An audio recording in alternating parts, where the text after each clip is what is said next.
Hate crimes are spiking here in Utah and across the country. KSL has joined a group of community leaders to help stop that pattern. News specialist Debbie Worthen has more on this. Debbie, this is a coalition really aimed at raising awareness, right? Yeah, that's exactly right. And it is because they feel like the first step is helping people recognize exactly what a hate crime is. And they hope then that will increase dialogue between law enforcement and those who feel like they're targeted.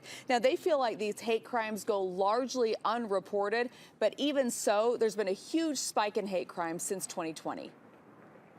In Salt Lake City, we are taking a stand. This video, released by the Community Partners Against Hate, a coordinated effort sponsored by the United Jewish Federation of Utah. Late last year, the Anti-Defamation League found anti-Semitic incidents in the U.S. increased over 300% after the start of the Israel-Hamas war. But it's not just anti-Semitism. According to the FBI, total hate crimes over the last 10 years have more than doubled. And in some categories in Utah, it's higher than that. Olivia Jaramillo is with Equality Utah, one of the partners in the team. I think if you're ever in the situation where you're unsure if you've suffered a hate crime, you should definitely report it. That is one of those instances where you should not hesitate, report it, and let the authorities handle that. Salt Lake County District Attorney Sim Gill says one of the biggest challenges in prosecuting hate crimes is getting people to report them. If you don't report it, it will never be investigated. And if it's not investigated,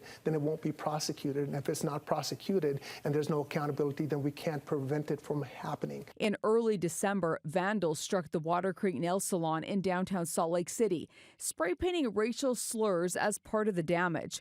The salon owner said she won't be intimidated. I feel like these things go underreported because people are afraid of retaliation. The coalition hopes more reporting means those who are targeted will have the confidence to come forward. Taking a stand is what we do.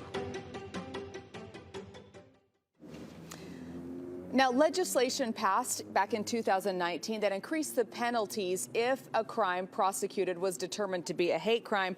We'll have to wait and see if any hate crime bills show up at the Utah legislature this session. Back to you. All right, we'll keep an eye on that. Debbie, thank you. And KSL is committed to helping our community overcome hate through dialogue and education. Watch for our continuing coverage of this important topic on air, on KSL News Radio, and on KSLTV.com.